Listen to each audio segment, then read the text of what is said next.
The stock market's record high close on Friday is one of several financial milestones this year, but Americans are less confident in their ability to make the right investment decisions. Only on CBS This Morning, the world's largest investment firm, BlackRock, reveals its new Global Investor Pulse survey. It found the top financial concerns for investors are issues like health care and the cost of living.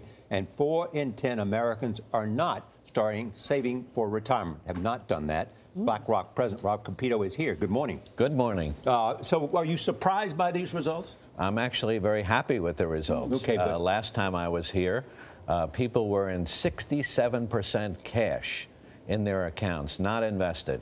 And this year, we're down to 58%. Still very high, but we're making progress. Maybe it's this show. But people are creating awareness of it. Maybe so. I was focusing in terms of what their concerns are. Well, the concerns are the same as all our concerns. High cost of living and the cost of health care. That's been on the front page, and they're very concerned about that. And it depends what category you're in, because it's very hard, especially if you're on Social Security, to know that the cost of living adjustment is going to be below that of what health care costs are. And depending upon how much you are saving, you're starting to know that you're living longer. When did living longer become a bad thing? Right. It's a good thing, but it means that people haven't saved enough for those extra 10 to 12 years for retirement. And that's what we're trying to do, is create awareness that it's not timing the markets, it's time in the market. So you can't start early enough to get the returns that you're going to need to be able to retire in dignity. Yeah, we're just showing this graphic now. What group of individuals are not saving money to the degree that they should? Norah, it would be obvious that millennials, you know, because they know they have a lot more time. But where rates are today, it's going to take a lot more time to accumulate that money so they could start early. And I think they need to focus on their parents as well, because they need to save for retirement. And sometimes when I tell this to millennials, they don't listen to me until I tell them that their parents are going to move back in with them. And then they say, whoa. And they say, wait a minute, but I'm already living with my parents. Exactly. No, they're like, let me figure this out. How much should we be saving?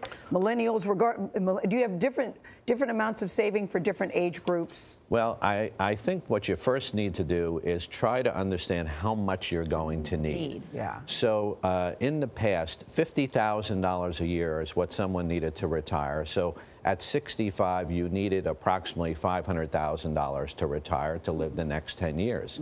But now you're going to live 15 or 18 or 20 years further, and they haven't saved enough. Now, it all depends upon what rates are and what your investments are. But certainly cash is going to delay and delay. And the last 3 years we've been doing this survey, if you had been invested, you would have done much better. But people are afraid to invest. Is $50,000 still a good number to keep in mind about how much you're going to need? I know it varies depending on what your needs are. I get that. Of course it depends. It depends upon your run rate. There's something called, during your lifespan, you accumulate money, and then there's a certain point where you decumulate money. And there's actually systems that actually can calculate this for you. BlackRock has one called iRetire. You put in how much money you have, and it will tell you from 65 on out what you will have. Or you figure out what your run rate is, what you live on, and it'll tell you how much you need and where to invest it. So there are tools for this. And by the way, it brings up another point of the survey. 90% of the people that use technology today to understand their finances are having a good experience.